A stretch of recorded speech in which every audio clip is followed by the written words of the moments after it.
बच्चों जैसे एक क्वेश्चन दिया है, मैं क्वेश्चन बोलता हूँ, आप लिखिए फटाक से।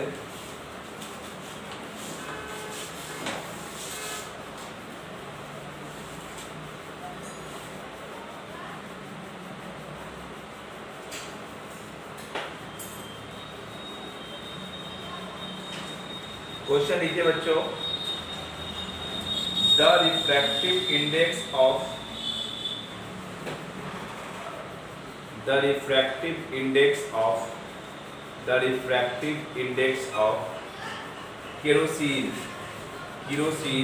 स्पेलिंग बोलता हूँ KERO के, लिखो आप लोग भी लिखो, यारो जी लोग लिखिए, the refractive index of kerosene KEROSENE comma turpentine, मैं स्पेलिंग बोलता हूँ TURPENTINE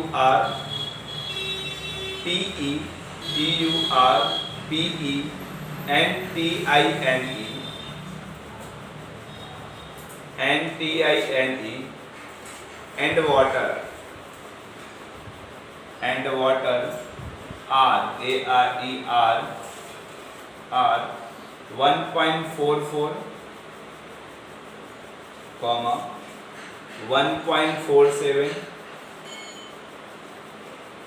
and 1.33, ठीक है। In which of these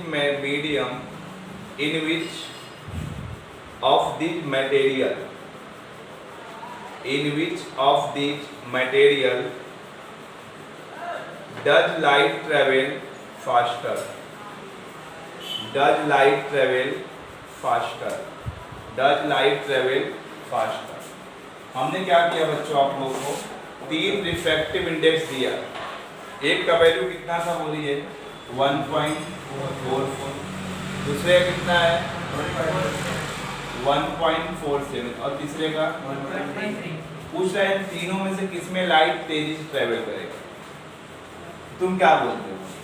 जिसका रिफ्रैक्टिव इंडेक्स ज्यादा होता है उसमें स्पीड ऑफ लाइट क्या होती है, और जिसका रिफ्रैक्टिव इंडेक्स कम होता है उसमें स्पीड ऑफ लाइट, इन तीनों में रिफ्रैक्टिव इंडेक्स किसका कम है 1.33, मतलब इसमें क्या होगा स्पीड ऑफ लाइट ज्यादा होगा, स्पीड ऑफ लाइट फास्टर,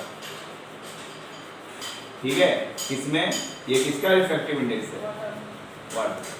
तो इन तीनों में किसमें केरोसिन में, और एक और अपन ने मटेरियल बोला है ना, और एक वाटर, तीनों में से किसमें स्पीड ऑफ लाइट ज्यादा होगा।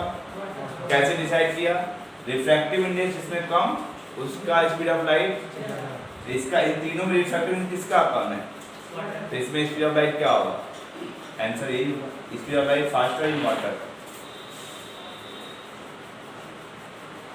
ठीक है। एक नंबर का क्वेश्चन रहेगा, मल्टीपल चॉइस रहेगा, तब भी बता दोगे आप, अंडरस्टैंड।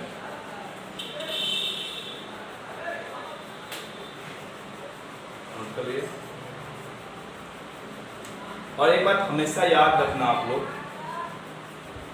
कि एब्सोल्यूट रिफ्रैक्टिव इंडेक्स क्या होता है। पता है आपको कि किसी भी मटेरियल का या किसी भी मीडियम का आप रिफ्रैक्टिव इंडेक्स निकालते हो किसके रिस्पेक्ट में, एयर के रिस्पेक्ट में, तो वह रिफ्रैक्टिव इंडेक्स आपका एब्सोल्यूट रिफ्रैक्टिव इंडेक्स कहलाता है। ओके, अब बच्चों ये सब जो भी वैल्यू निकाला था ये सब क्या है, एब्सोल्यूट रिफ्रैक्टिव इंडेक्स है। यह एयर का रिफ्रैक्टिव इंडेक्स एयर के रिस्पेक्ट में है, ये वाटर का रिफ्रैक्टिव इंडेक्स एयर के रिस्पेक्ट में है, और एक ग्लास का रिफ्रैक्टिव इंडेक्स एयर के रिस्पेक्ट में है, और एक डायमंड का रिफ्रैक्टिव इंडेक्स भी एयर के रिस्पेक्ट में है। तो सब वैल्यू किसका है, एब्सोल्यूट रिफ्रैक्टिव इंडेक्स, अंडरस्टैंड। और आपको पता होना चाहिए बच्चों कि सबसे पहले आपसे कोई पूछे कि वह मीडियम बताइए जिसमें एब्सोल्यूट रिफ्रैक्टिव इंडेक्स सबसे कम होता है, आंसर क्या होगा, कितना होता है 1, ठीक।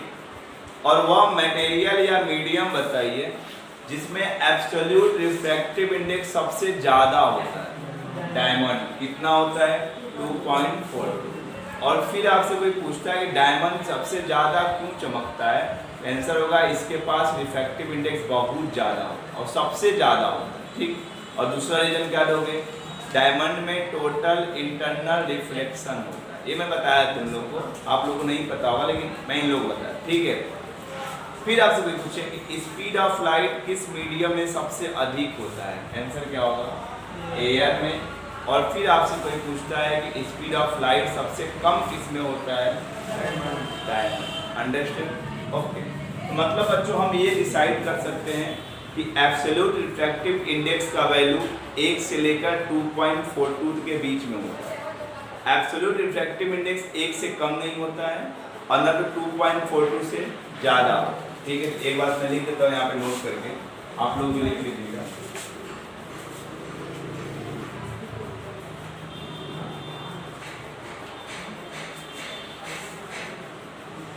एब्सोल्यूट रिफ्रैक्टिव इंडेक्स क्या होता है भाई, 1 से ग्रेटर होता है या फिर 1 के इक्वल भी हो सकता है, ठीक है। और 2.42 से क्या होता है बोलिए, ऐसे no, refractive index greater than 2.42, no, less than 2.42 और इक्वल टू, मतलब एब्सोल्यूट रिफ्रैक्टिव इंडेक्स हमेशा 1 के बराबर हो सकता है या 1 से बड़ा हो सकता है, 2.42 के बराबर हो सकता है लेकिन 2.42 से छोटा होगा, बड़ा नहीं होगा। तो एब्सोल्यूट रिफ्रैक्टिव इंडेक्स का वैल्यू इतने के बीच में लाई करता है, एवली।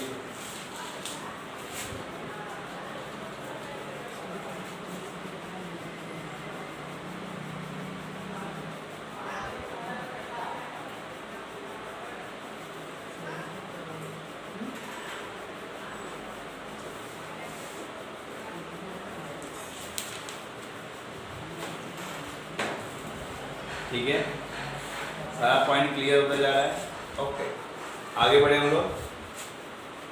देखो ध्यान से बच्चों, ध्यान समझना, अगर ये मेरे पास बाउंड्री है, यहाँ पे मीडियम फर्स्ट और यहाँ पे मीडियम क्या है, मे बी इधर एयर होगा इधर वाटर होगा इधर ग्लास, कुछ भी हो सकता है, अंडरस्टैंड।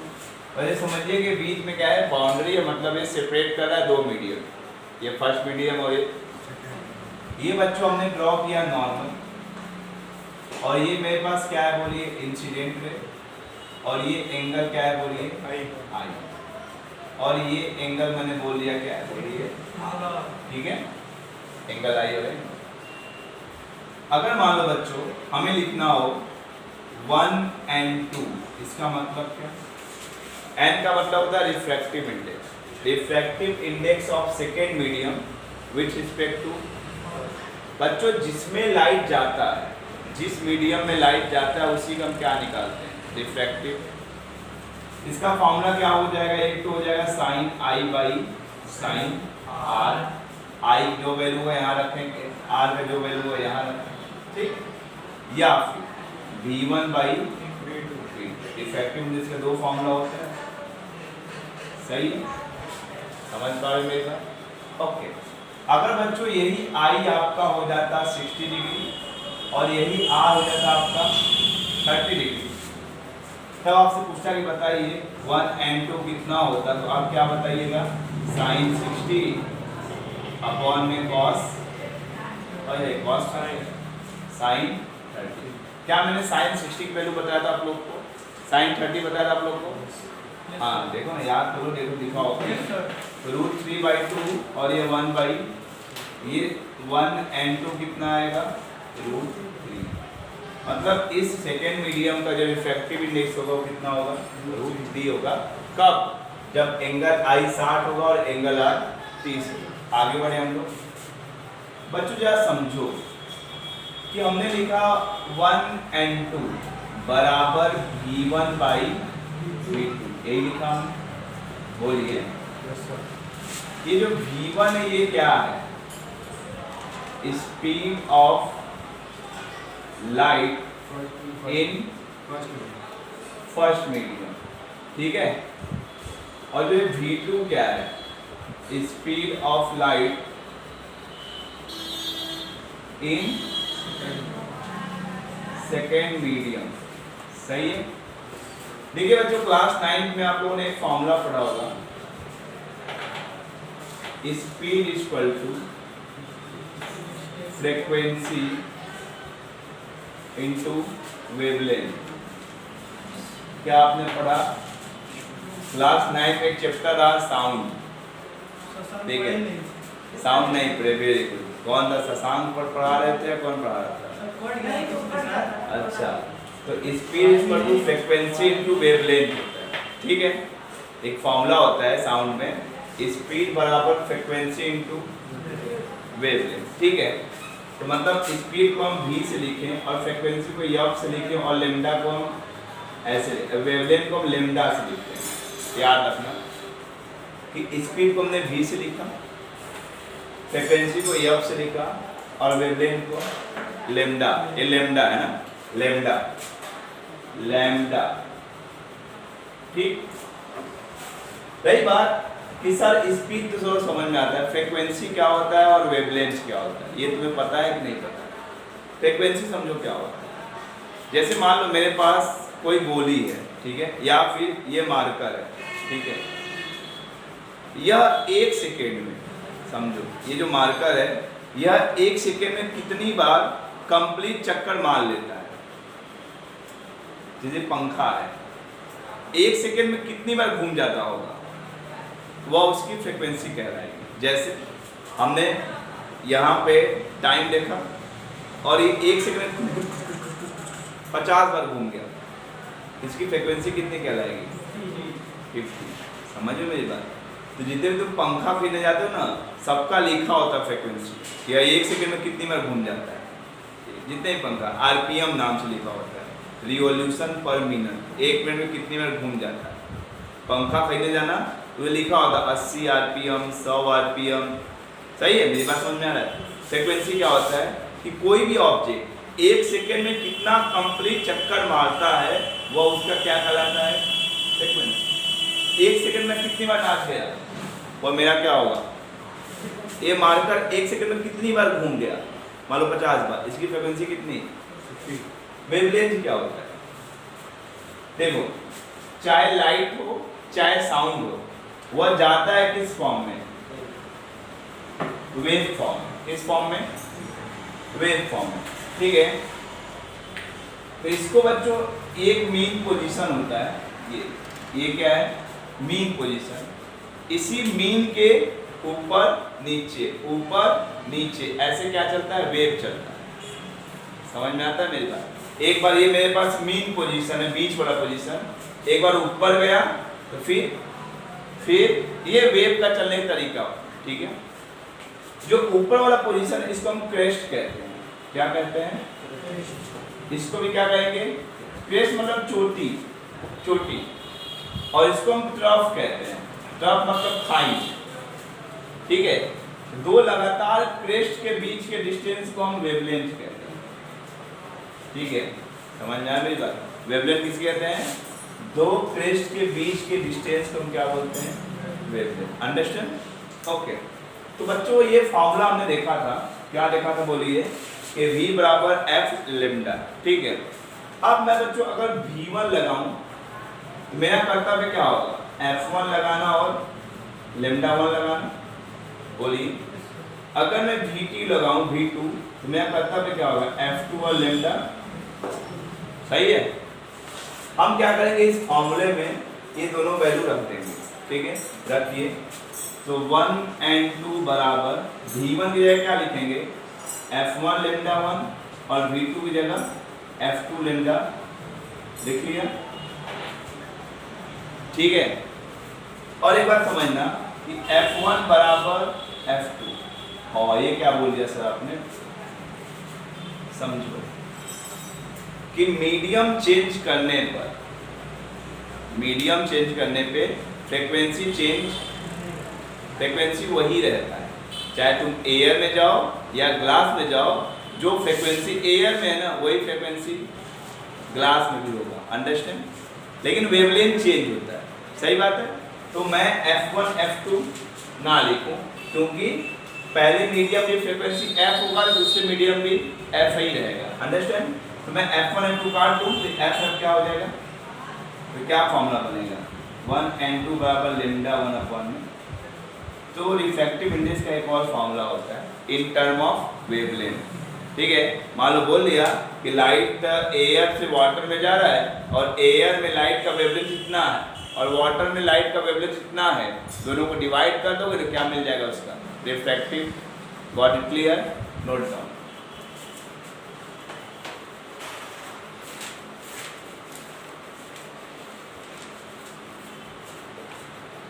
जो नया बच्चा है घबराए ना बिल्कुल भी।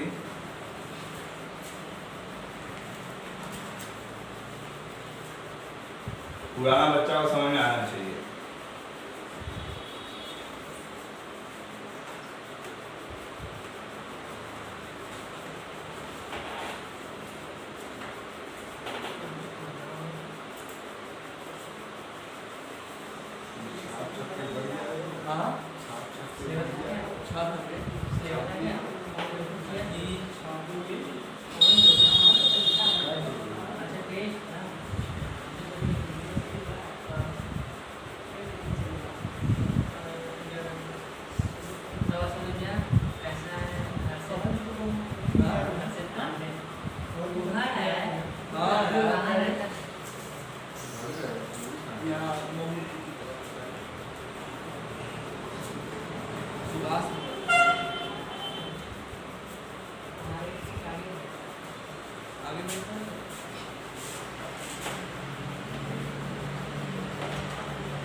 ए बात ना तो बात क्यों कर रहा है बात।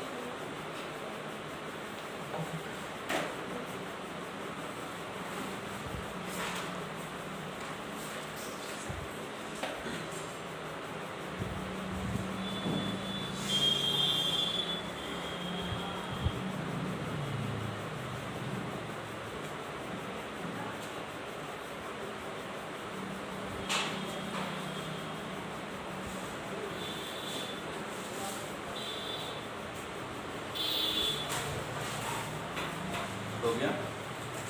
सबका हो गया क्या? नोट कर लो।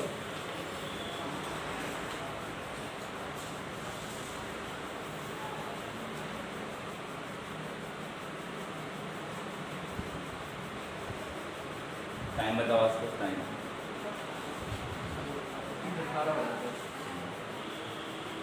इसमें देखो कितना होगा, 18 मिनट। दिमाग ले क्या है बस आपको 12 मिनट का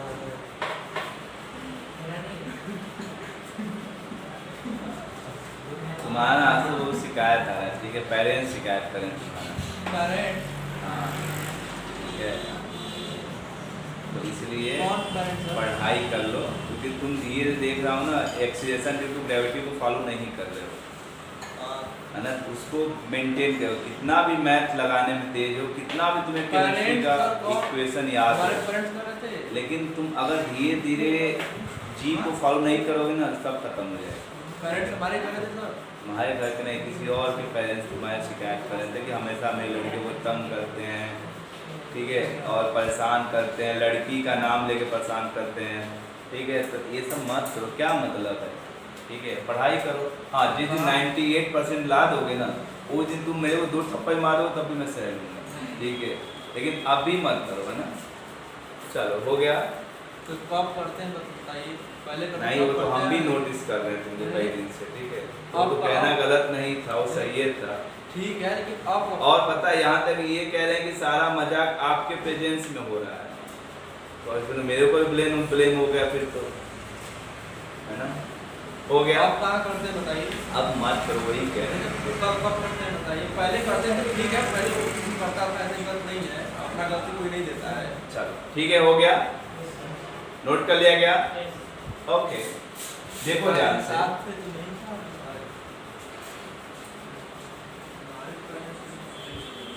हाँ देखो, अगर मैं बच्चा लोग लिखता हूँ रिफ्रैक्टिव इंडेक्स का फॉर्मूला 1n2 का मतलब क्या? Refractive index of second medium with respect to first, refractive index of second medium with respect to first. क्या क्या फॉर्मूला हो सकता है इसका? एक तो हमने बताया था साइन आई अपॉन में साइन आर, एक तो बताया मैंने बच्चों क्या बोलो v1 अपॉन में v2, और एक तो मैंने बताया λ 1 बाई, इतना पॉसिबिलिटी है रिफ्रैक्टिव इंडेक्स का फॉर्मूला के लिए। बोलिए अच्छा, अब समझिए ध्यान से बच्चों, एक और होता है जैसे कि अगर मैं लिखता हूँ a या फिर 1n2, इसका मतलब क्या? Refractive index of second medium with respect to first medium.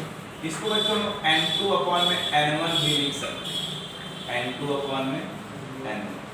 और तो क्या बात है, हाँ कोई दिक्कत नहीं। जरा देखो, अगर मैं ANG लिखूं, इसको मैं लिख सकता हूँ refractive index of glass upon refractive index of air, ठीक है?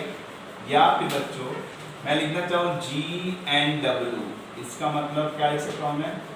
NW अपॉन में N, refractive index of water upon refractive index of, ये भी मैं लिख सकता हूँ, ठीक है? ये मेरे पास फॉर्मूला है, मतलब समझिए। अगर बच्चों में GNW लिख रहा हूँ, इसका मतलब क्या? Refractive index of water with respect to glass. क्या ये एब्सोल्यूट रिफ्रैक्टिव इंडेक्स है? नहीं। एब्सोल्यूट के लिए क्या एयर को होना जरूरी है? इसमें कहीं से कहीं एयर दिख रहा है दोनों में? नहीं। तो बच्चों इसके लिए हम क्या फॉर्मूला अप्लाई करेंगे? Absolute refractive index of water upon absolute refractive index of glass. ये फॉर्मूला अप्लाई करके हम निकाल सकते हैं। देखो यहाँ पे NW का मतलब क्या? ये absolute refractive index of water है, और ये क्या है? Absolute refractive index of glass. मतलब बच्चों अगर आपका वाटर का रिफ्रैक्टिव इंडेक्स एयर ग्लास के रिस्पेक्ट में पूछता है ना, तो पहले आप वाटर का एयर के रिस्पेक्ट में पता कीजिए कितना है, और फिर ग्लास का एयर के रिस्पेक्ट कितना है, रख के क्या निकाल लीजिएगा?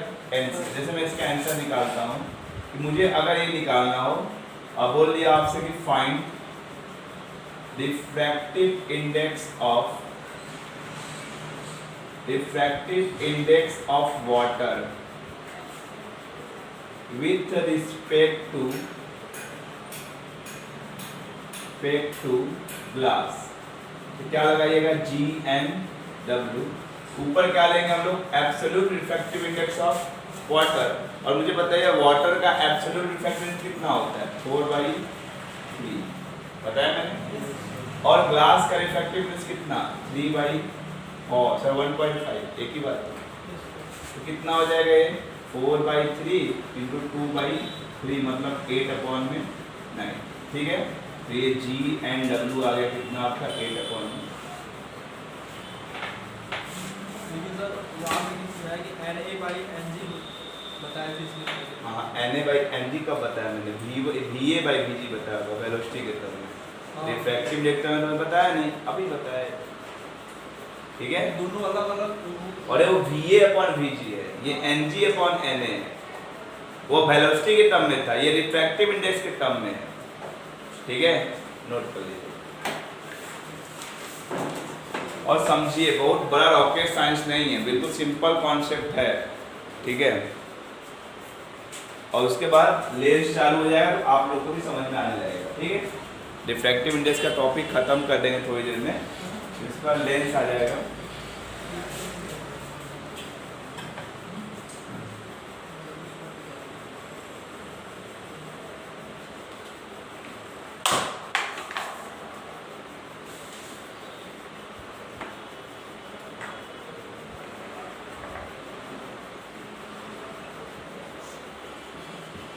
करंट से नहीं करंट से हिल भी करता है, क्या करता है?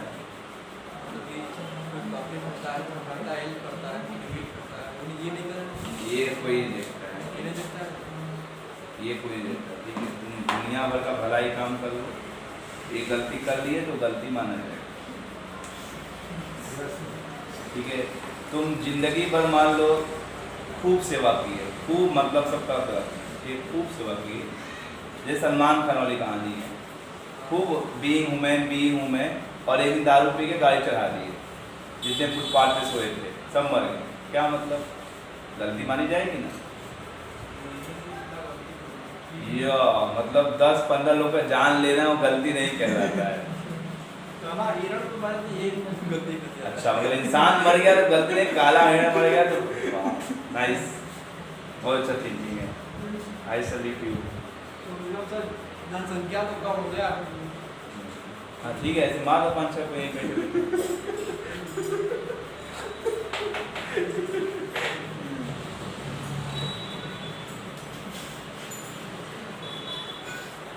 वो अपने काल से मरे होंगे, काल ने सलमान को भेज दिया होगा, क्या सही है।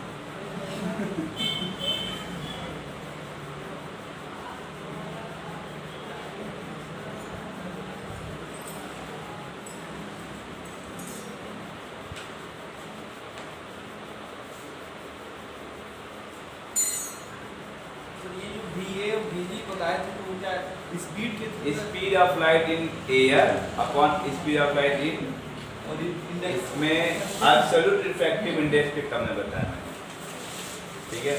जो इधर वाला है उसका पहले एब्सोल्यूट लिखिए, तो इधर वाला जो इसका ऊपर लिखिए, इधर वाला इसका नीचे लिखिए, और स्पीड केस में क्या है, इसका पहले स्पीड लिखिए फिर इसका लिखिए, स्पीड है ना।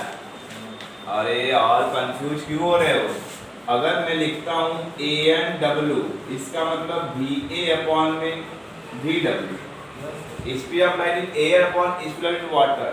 अगर मैं लिखता हूँ ANW तो मैं NW अपॉन में क्या लिखूंगा, N के केस में इसको ऊपर लिखेंगे और इसको नीचे, और V केस में इसको ऊपर लिखेंगे इसको नीचे, सही है। क्लियर है कि नहीं क्लियर है? जरूर है।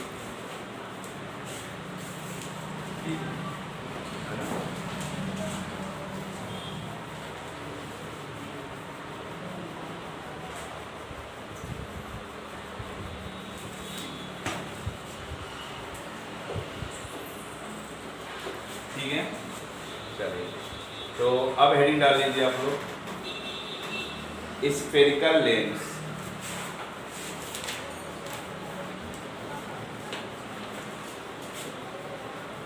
नेक्स्ट हेडिंग रहेगा आप लोग के पास स्फेरिकल लेंस।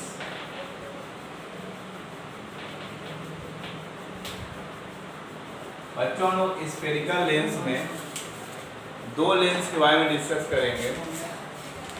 एक होगा अपने पास कॉन्वेक्स लेंस और दूसरा बच्चों होगा अपने पास कॉनकेव लेंस, ठीक है। और कॉन्वेक्स लेंस को हम लोग दूसरे नाम से जानते हैं, जिसको बोलते हैं हम लोग कन्वर्जिंग लेंस, और कॉनकेव को हम क्या बोलते हैं, डाइवर्जिंग लेंस। क्यों ऐसा कहते हैं, क्योंकि convex lens ray of light को कन्वर्ज कर देता है, रिफ्रैक्शन के बाद मोड़ देता है, और कॉनकेव लेंस क्या करता है, फैला देता है, ठीक है। लिख लो, उसका डेफिनेशन लिख लो।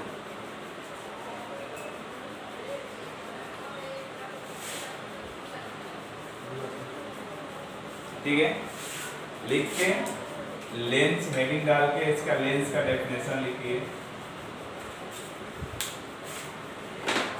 लेंस का डेफिनेशन लिखो बच्चों।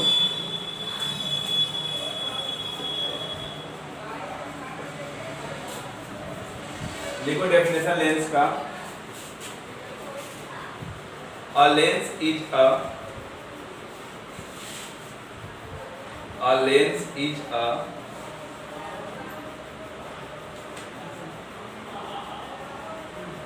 piece of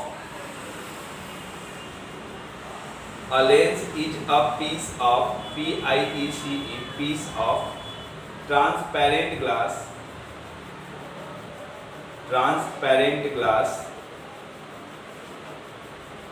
bound by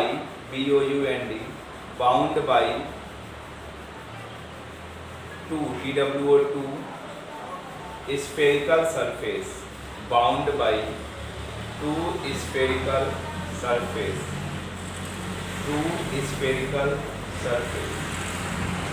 clear है? चलो समझो जरा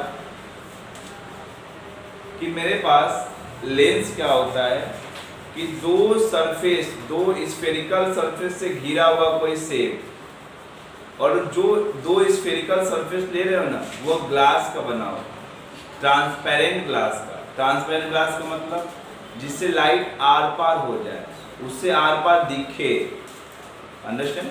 जैसे शीशा मतलब चश्मा में जो लगा होता है उससे आर पार दिखाई देता है ना?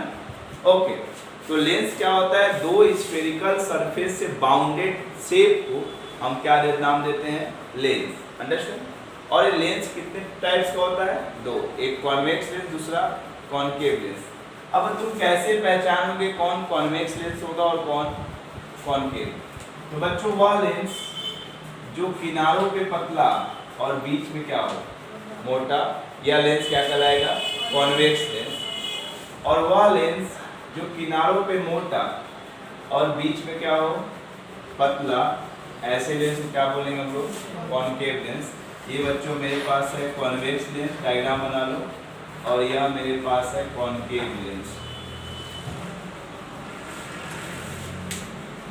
और डेफिनेशन लिख लो दोनों का फटाफट।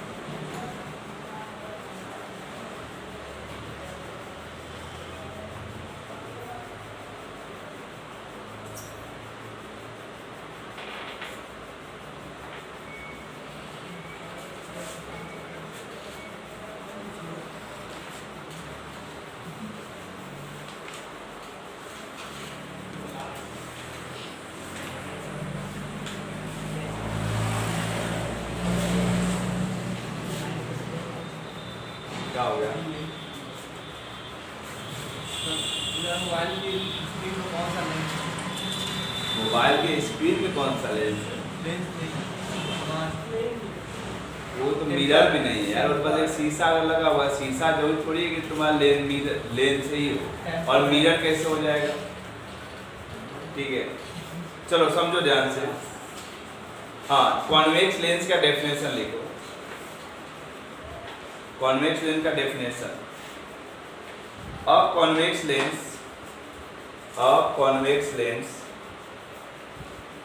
Is a thick, THICK, a convex lens is thick, THICK, at the center,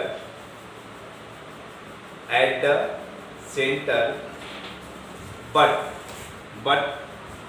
thinner at the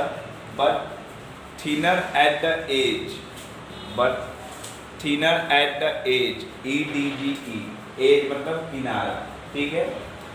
It is also called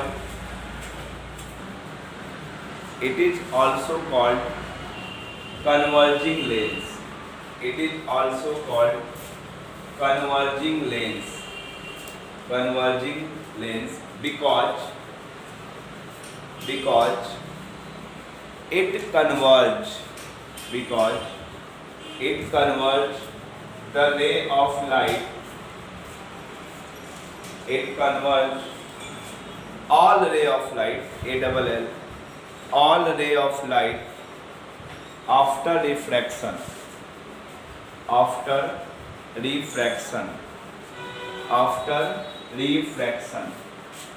Next heading, concave lens. A concave lens, लिखो next heading, a concave lens is a thin, बीच में पतला, is a thin in the middle,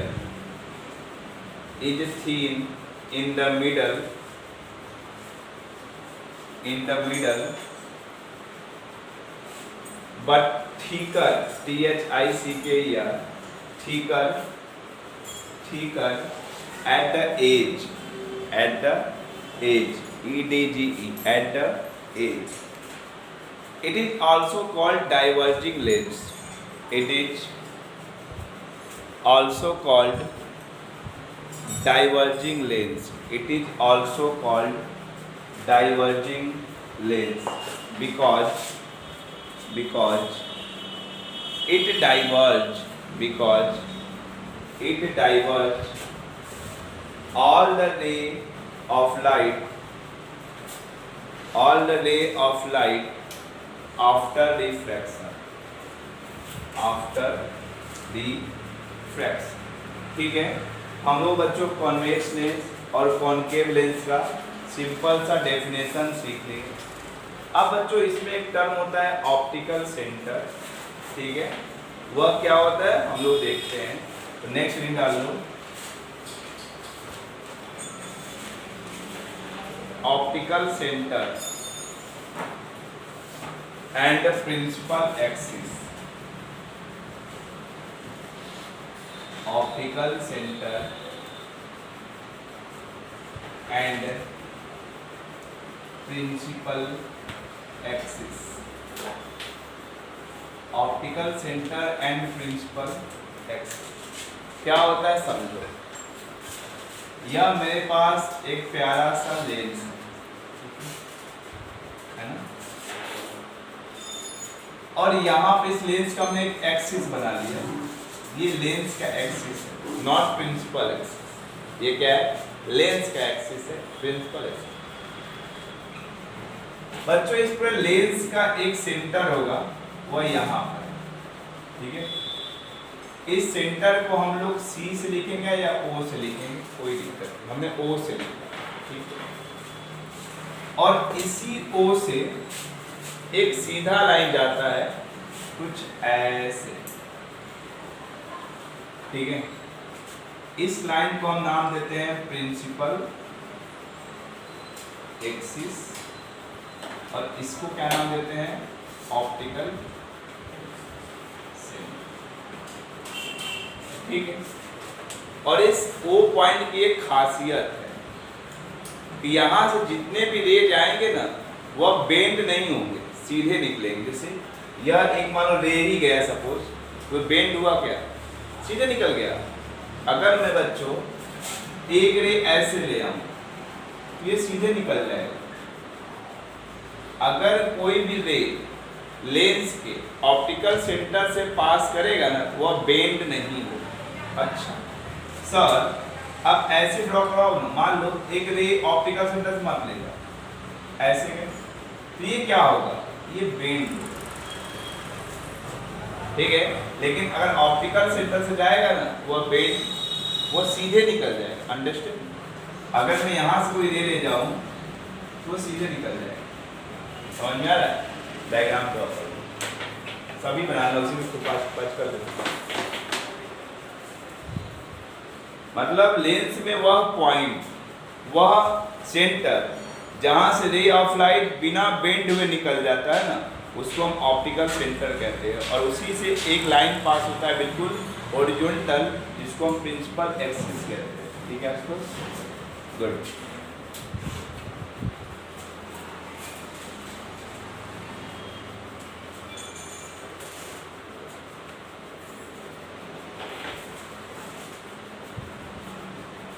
diagram draw करके definition लिख लो।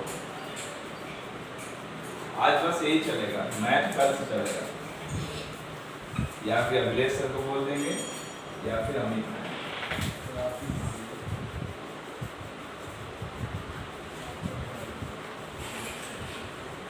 वही सब खूब है। तो अभी जरा क्या बोलते हैं ना कि अमीरी आई नहीं कि सब टूटने लगा पूरा। तुमसे नहीं कर ऐसे कुछ और कहीं पढ़ने गए थे और कहाँ लेके हाँ सबका सब ऐसे बैठा है, व्हील चेयर हो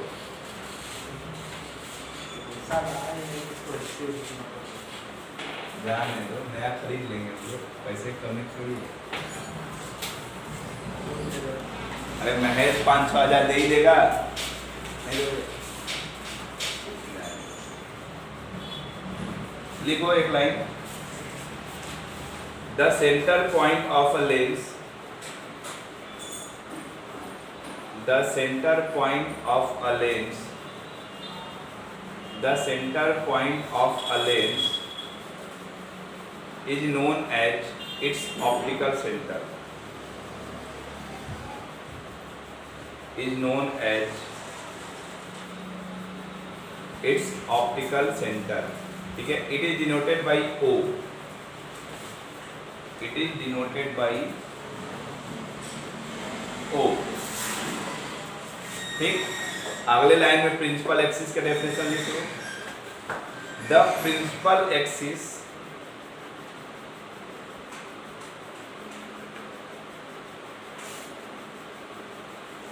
the principal axis of a lens,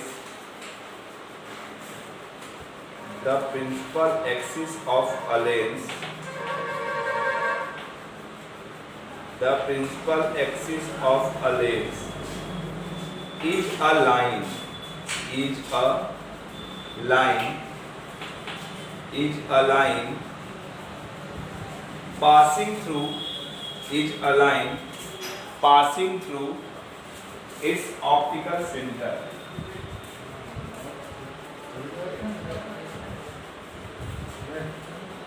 Passing through its optical center.